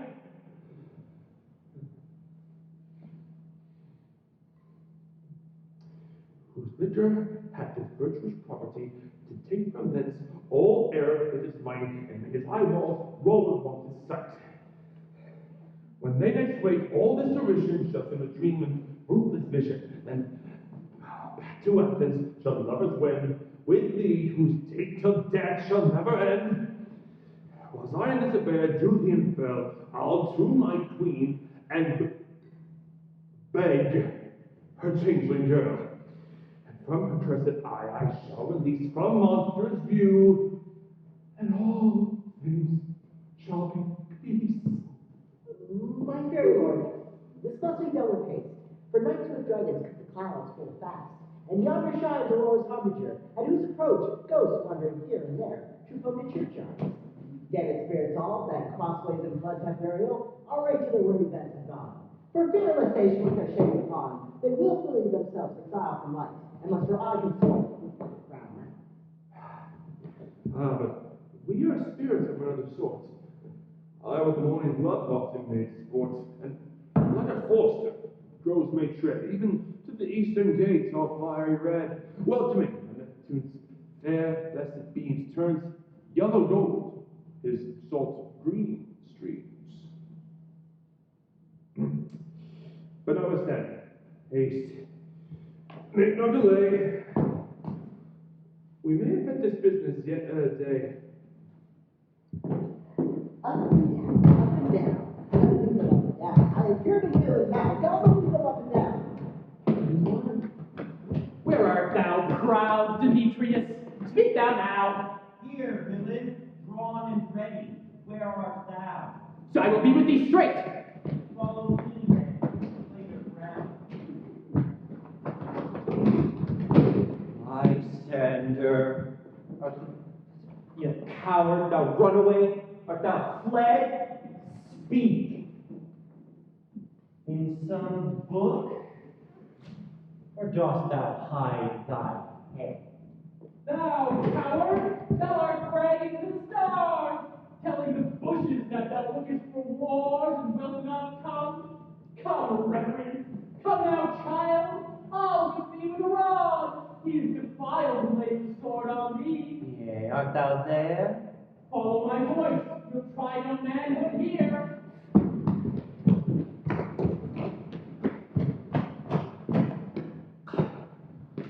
He goes before me and still dares me on. I come when he calls, then he is gone. The villain is much lighter heeled than I. I followed fast, but faster he did fly, than fallen eye in dark, uneven way.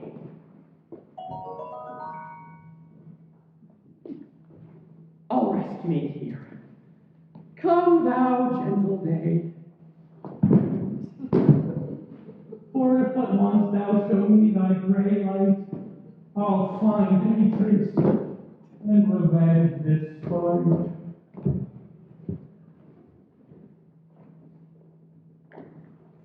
Ho, coward! Why comest thou not?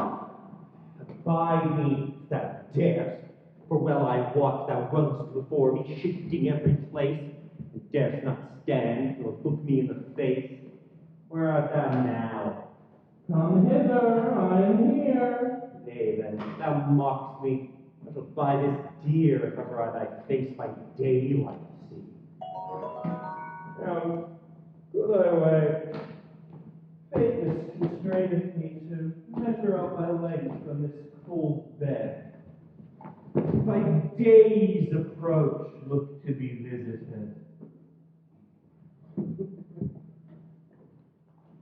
Oh, weary night! Oh, long and tedious night! How great thy hours! Shine comfort from the east, that I may back to Athens by daylight. From these my poor company detest. Sleep. That sometimes shuts up Sora's eyes. Steal me a while from my own company. Yet but three, come one more. Two of both kinds makes up four. Here she comes, cursed and sad. Cupid is a knavish lad, thus to make four who's of that. Never so weary, never so in woe. Damn the two, torn the briars. I can no further crawl, no further go. My legs will keep no pace with my desires. I will rest me here till break the day. Heaven shield thy sand, they mean afraid. On the ground, sleep sound. I'll apply to your eye, gentle lover, remedy. And thou wakest, thou takest true delight in the sight of thy former lady's eye. And the country proverb known, that every man shall take his own, and your waking shall be shown. Jack shall have Jill, not shall go ill. The man shall have his mare again, and all shall be well.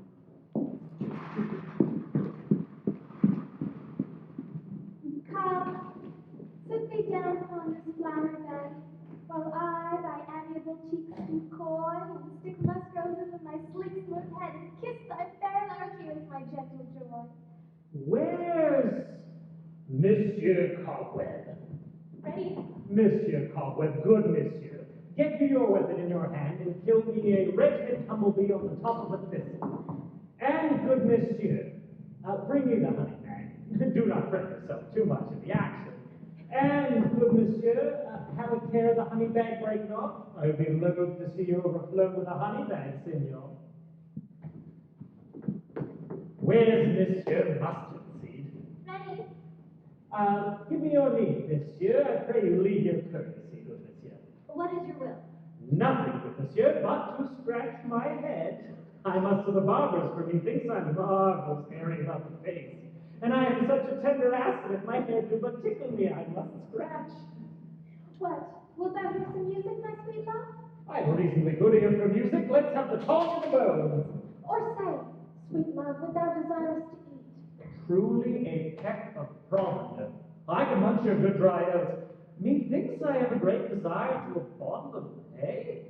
Oh, good hay, sweet hay, hath no fellow. I have a venturous fairy that shall seek the squirrel's hoard and fetch thee new nuts. I'd rather have a handful or two of dried peas. But I pray you, let none of your people stir me. Oh, exposition of sleep come upon me. Sleep thou, and I will wind thee in my arms. So doth the woodbine, the sweet honeysuckle gently entwist. The female ivy so rings the barky fingers of the elm. Oh, how I love thee, how I dote on thee.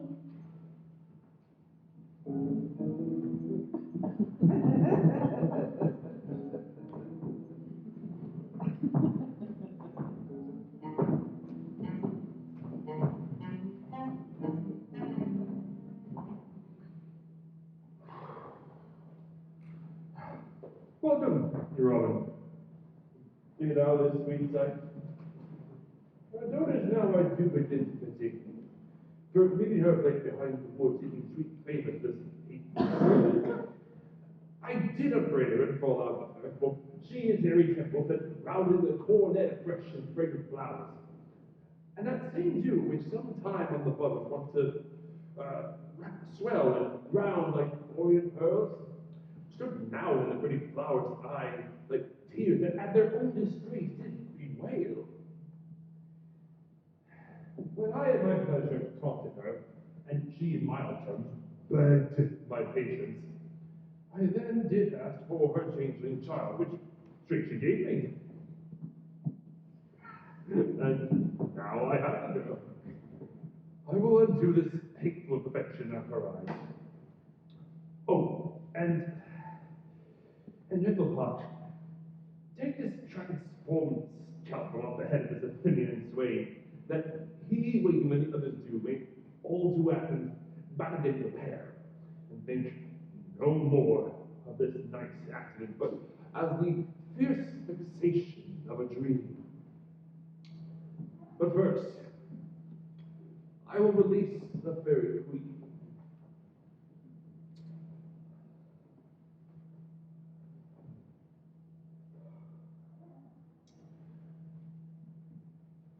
Beest thou was wont to be, seest thou was wont to see.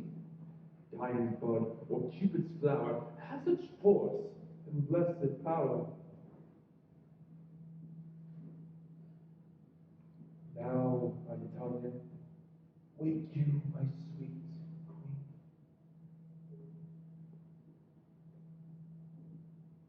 My Oberon.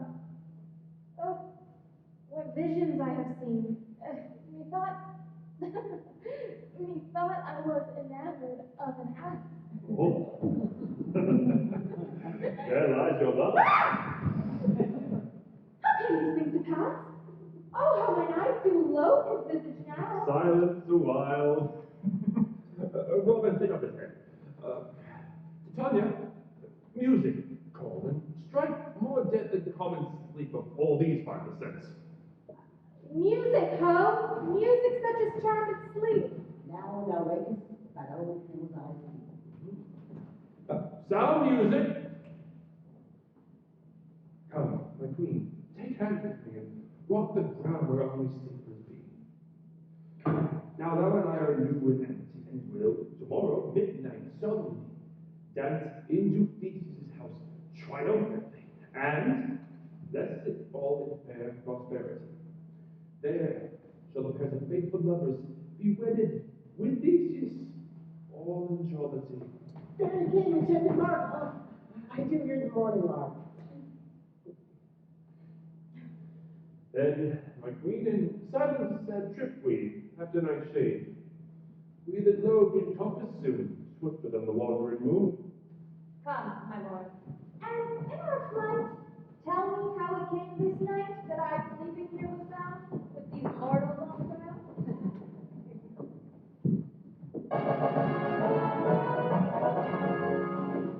We will, fair queen, up to the mountain's top, and mark the musical confusion of hounds and echo in conjunction.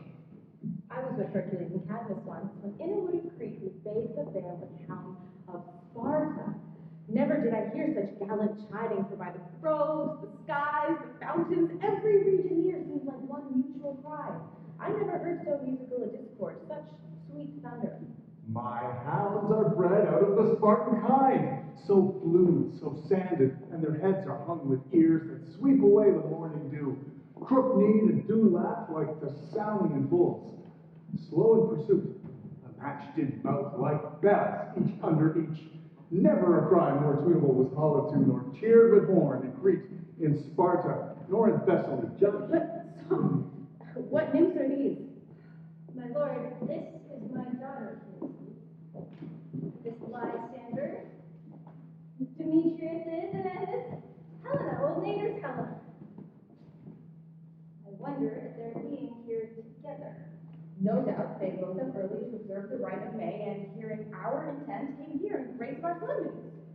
But speak, Aegeus, is not this the day that Hermia should give answer of her choice? It is, my lord. Go bid the huntsmen wake them with their horns. Husband!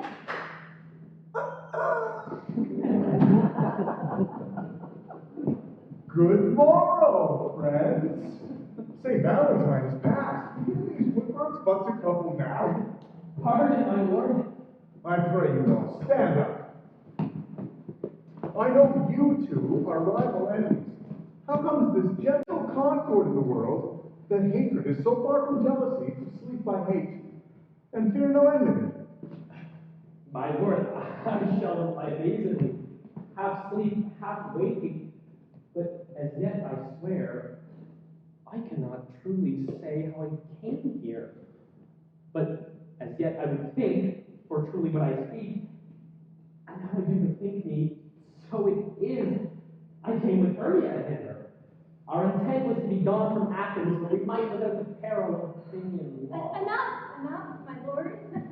You have enough. I beg the law upon their heads. They would have stolen away. They would, Demetrius, to have defeated you and me.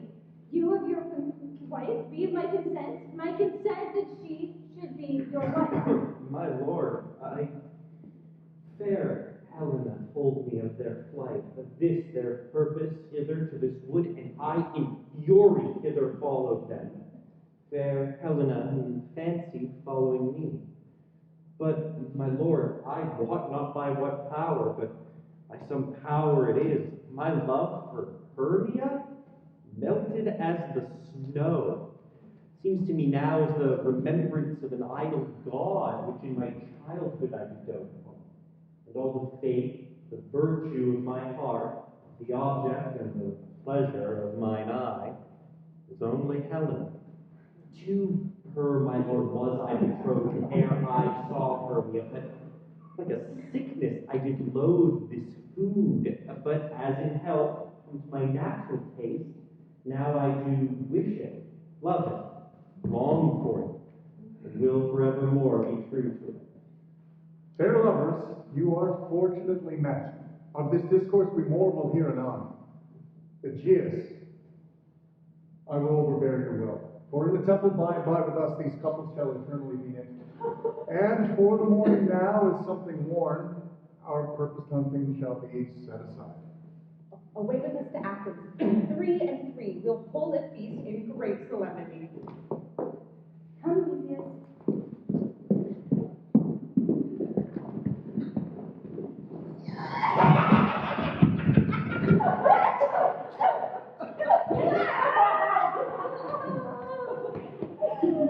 These things seem small and indistinguishable, like far-off mountains turning into clouds. Methinks I see things with parted eye when everything seems dull. So many things. I have found Demetrius like a jewel, both my own and not my own. Are you sure we are awake? It seems to me that yet we sleep, we dream. Do not you think the Duke was here and bid us follow? Yea, my father. And Hippolyta. And he did bid us follow to the temple. Why then, we are awake. Let's follow him. And by the way, let us recount our dreams. When my cue comes, call me and I will answer. My next is most fair. Oh! Peter Quince! Flew the bellows mender? Snout the tinker? Starveling? God's my life. Stolen hence and left me here asleep. I have had a most rare vision. I have had a dream cast with men to say what dream it was. Man is but an ass if you go about to expound this dream. Methought I was. There's no man to tell what methought I was. Methought I had. Man is but a pat fool if he go about to tell what methought I had. The ear of man hath not seen, the eye of man hath not heard. Man's hand is not able to taste, his tongue to conceive, nor his heart to report what my dream was. I will have Peter Quince write a ballad of this dream, and it shall be called Bottom's Dream, for it hath no bottom. And I will sing it at the latter end of a play before the Duke. Peradventure, to make it more gracious, I shall sing it at the death.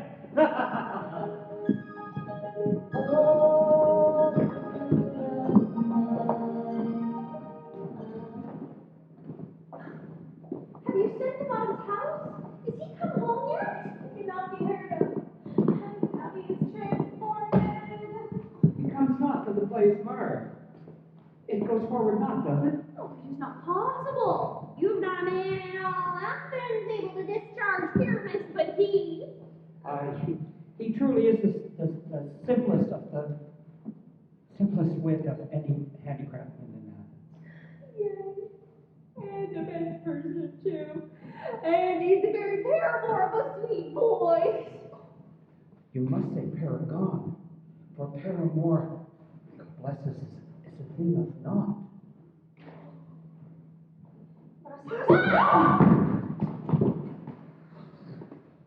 The Duke is coming from the temple, and there's 2 or 3 lords and ladies more married. The firstborn had gone forward. We had all been maiden men. Poor sweet bully bottom.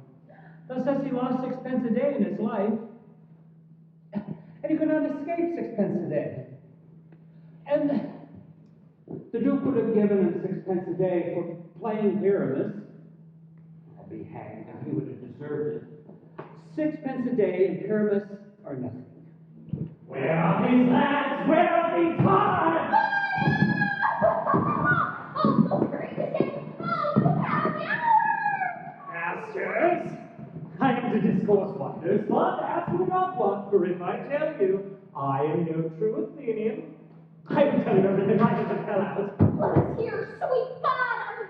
Not a word of me. All that I will tell you is that the Duke has supped. Get your apparel together. Good strings to your beards, new ribbons to your pumps.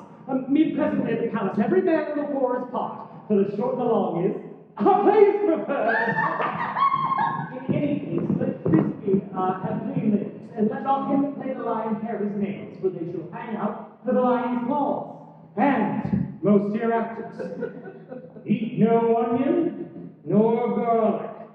For we are to have a sweet breath, and I do not doubt to hear you say, it is a sweet comedy. And no more words. Away! Go away!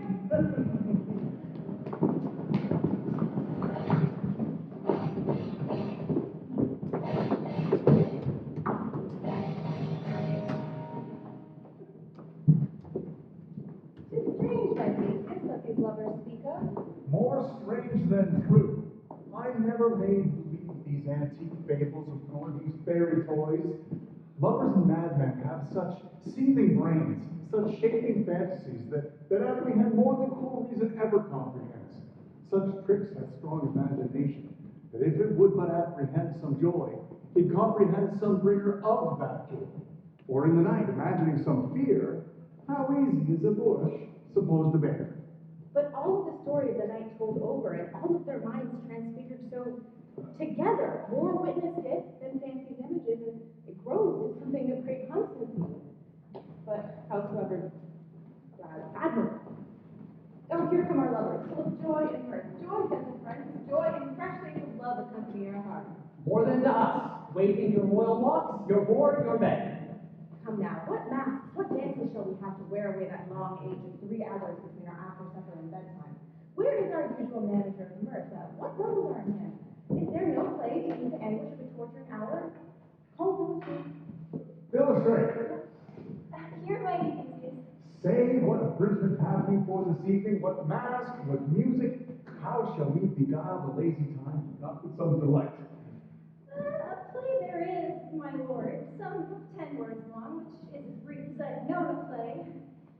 But by 10 words, my lord, it is too long, which makes it tedious. For in all the play, there's not one word apt, not one player fitted. And tragical, my noble lord, it is, for therein Pyramus doth kill himself, which, when I saw rehearsed, I must confess, made mine eyes water. But more merry tears and passionate loud laughter never shed.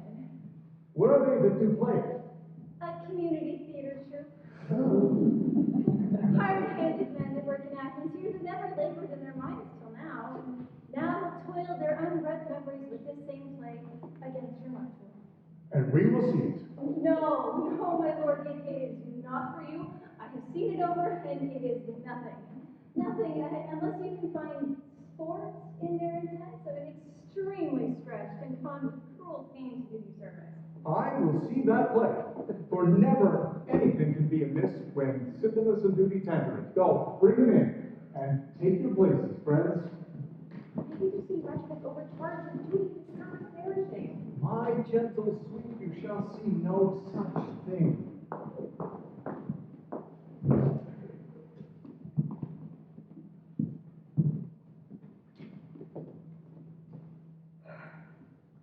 So please your grace, the prologue is addressed. Let him approach.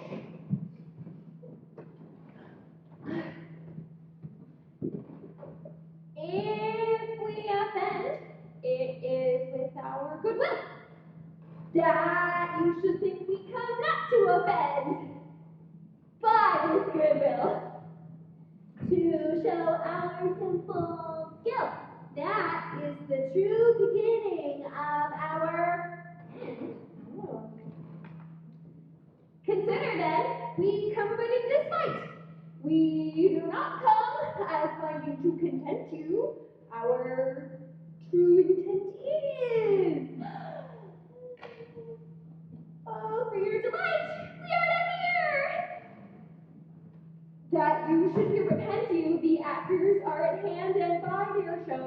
shall know.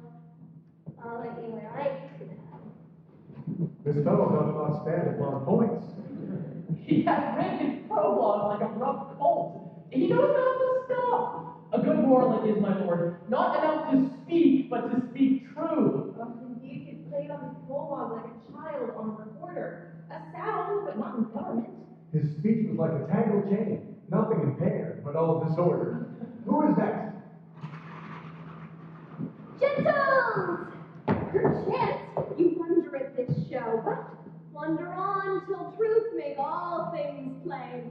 This man is Pyramus, if you will know. This beauteous lady, this he is certain. This man with line and rough cast doth present Paul! That vile wall which did these lovers sunder, and through wall's cheek poor souls, their content to whisper at the which let no man wonder. This man with lantern, dog, and bush of thorn presented moonshine. For if you will know by moonshine did these lovers think no scorn to meet at Linus's tomb, there to woo this grisly beast which lion hight by name, the trusty Thisbe coming first by night, did scare away, or rather did affright, and as she fled her mantle she did fall, which lion vile with bloody mouth did stain. Anon comes Pyramus, sweet youth, and tall, and fights his trusty Thisbe's mantle slain, whereat with bloody blade for blade, he rose his arm and bloody rest. And Thisbe, tarrying in the mulberry shade, his dagger grew and died. For all the rest, the lion, moonshine, wall, and lovers swain at large discourse where here they do remain. I wonder if the lion beats to speak. No wonder, my lord, one lion made and many asses do. In this same interlude, it doth befall that I, one snow by name, present a wall. And such a wall as I would have you think that had in it a cranny hole or chink through which the lovers Pyramus and Thisbe did whisper often, very secretly. This stone, this rough cast, and this stone doth show that I am not sin wall. The truth is so. And this, the cranny is right and sinister, through which the fearful lovers are to whisper. Would you desire lime and hair to speak better? It is the wittiest partition that ever I heard discourse, my lord. But Pyramus draws near the wall. Silence. Oh, friend, look night, oh night with you so black, oh night which ever art when day is not, oh night, alack, alack, alack. I fear my Thisbe's promises forgot, but thou, O wall, O sweet and lovely wall, that stands between her father's ground and mine, thou wall, O sweet and lovely wall, show me thy cheek to blink through with mine eye. Oh, thanks, courteous wall. Jove shield thee well for this. But what see I? No Thisbe do I see. No Thisbe do I see. O wicked wall, through whom I see no bliss. Cursed be thy stones for thus deceiving me. The wall, methinks, being sensible, should curse again. No, in truth, sir, he should not. Deceiving me is Thisbe's cue. She stands her now, and I'm spying her through the wall. You shall see it'll fall pat, as I told you. Yonder she comes! Yonder she comes!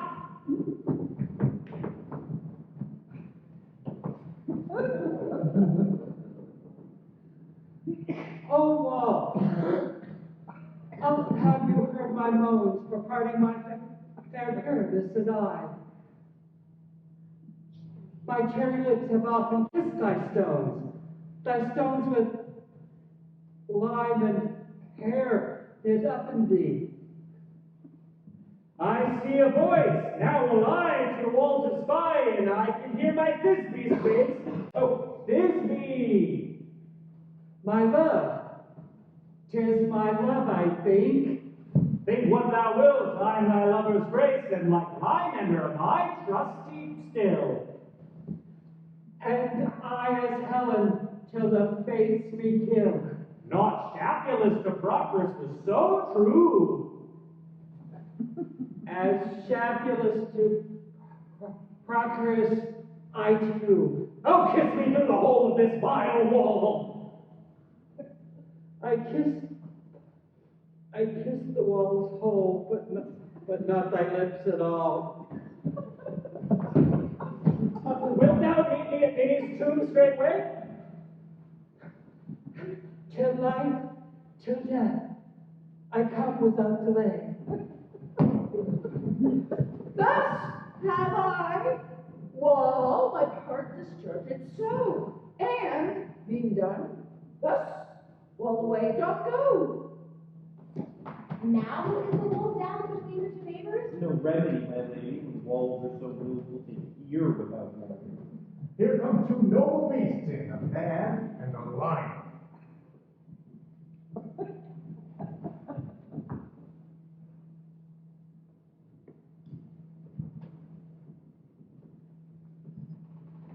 You ladies, you whose gentle hearts do fear, the smallest monstrous mouse that creeps on the floor may perchance will quake and tremble here.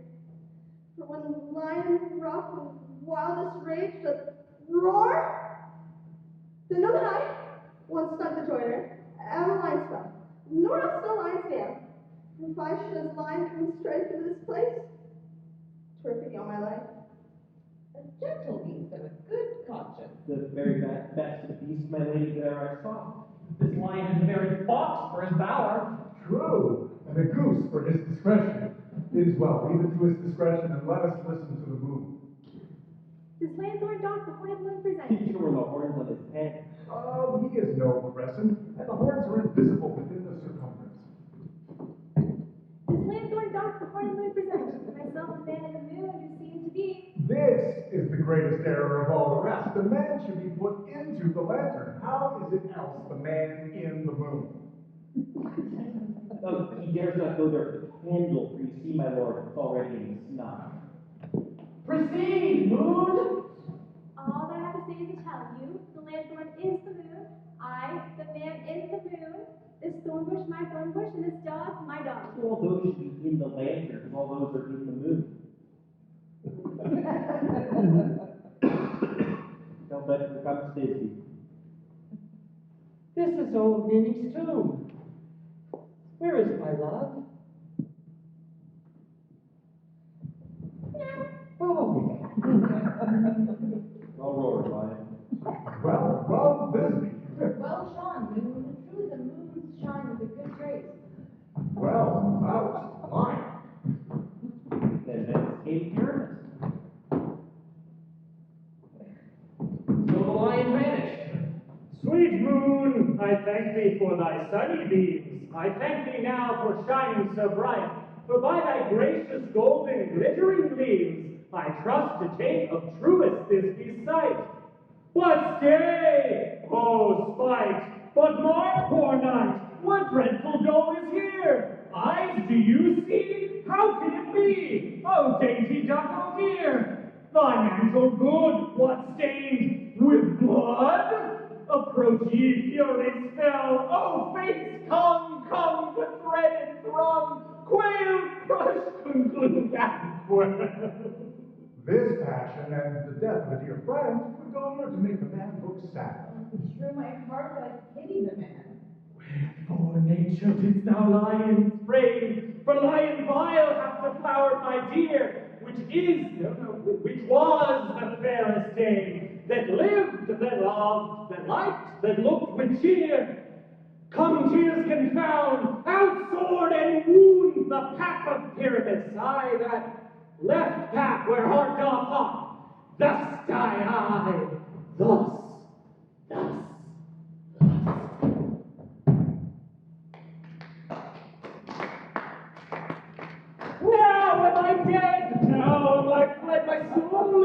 sky. Tongue loose thy light, moon take thy flight. Now die, die, die, die. With the help of a surgeon, he might yet recover. Moonshine is gone before Thisbe comes back to find her lover. She will find him by starlight. Here she comes, and her passion ends the play. Methinks she did not use a long one for such a pyramid. I hope she will be brief. A moat will turn the balance with the pyramid which Thisbe is better. He for a man doth warrant us, he for a woman doth bless us. She hath spied him already with those sweet eyes. And that she needs fiddleth.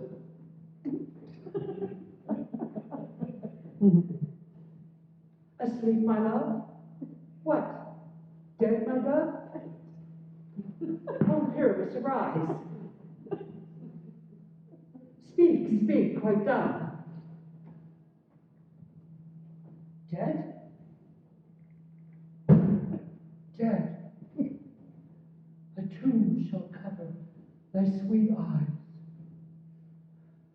The lily lips, my cherry nose, my yellow cow-slip cheeks are gone, are gone. Lovers make moan, his eyes were as green as leeks. Sisters, not a word. Sisters come, with hands as pale as milk. Dip them in gore, for you have shorn with shears his thread of silk. Come, not a word. Come, trusty sword.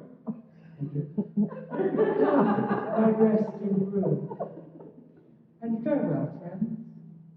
Thus begins. Adieu. Adieu. Adieu.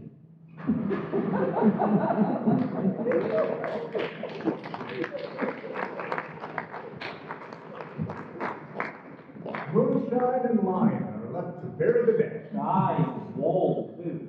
No, I assure you the wall is down the part of their fathers. Will it please you to see the epilogue? We'll see the first time. No, that's your epilogue alone. For your play needs no excuse. Never excuse. For when the players are all dead, it needs none to be blamed. Mary, if he that written had played Pyramus and hanged himself in Thisbe's garter, it would have been a fine tragedy. And so it is, truly, and very notably discharged. And so let your epilogue alone. The iron tongue of midnight hath told 12, lovers to bed. 'Tis almost fairy time. I fear we will outsleep this coming morn as much of this night we have overwatched. This gross, palpable play hath beguiled the heavy gate of night. Sweet friends, to bed. A fortnight will be the solemnity, and nightly revels and new jollities.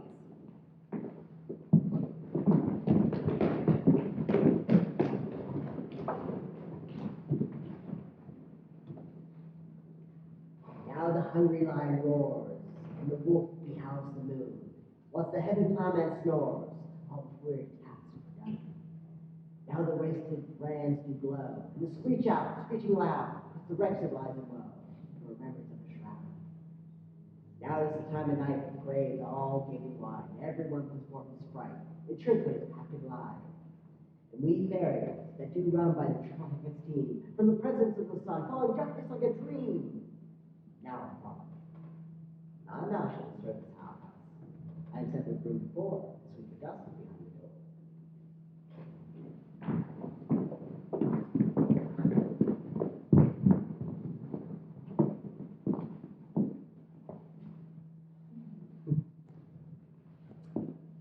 Through the house, did glimmering light by the dead and drowsy fire, every elf and fairy, sprite, hop as light as bird from briar, and this ditty after me, sing and dance it tripping. First rehearse your song by rote, to each word a warbling note.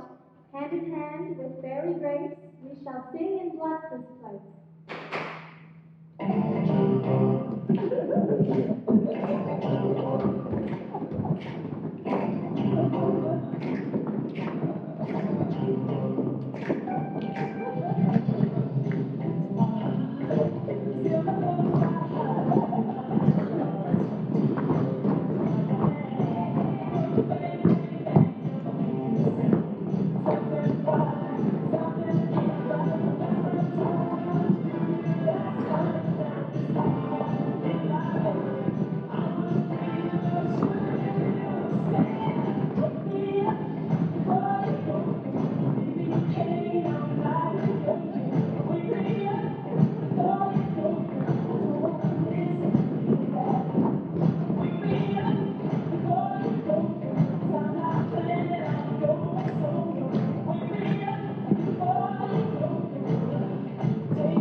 lips and all is mended, that you but slumbered here while these visions did appear. And this weak and idle fiend, no more yielding than a dream. Gentles, do not reprehend. If you pardon, we will mend. And as I am an honest puck, if we have unearned luck now to escape the serpent's tongue, we will make amends ere long. Else the puck a liar call. So good night unto you all. Give me your hands if we be friends, and Robin shall store amends.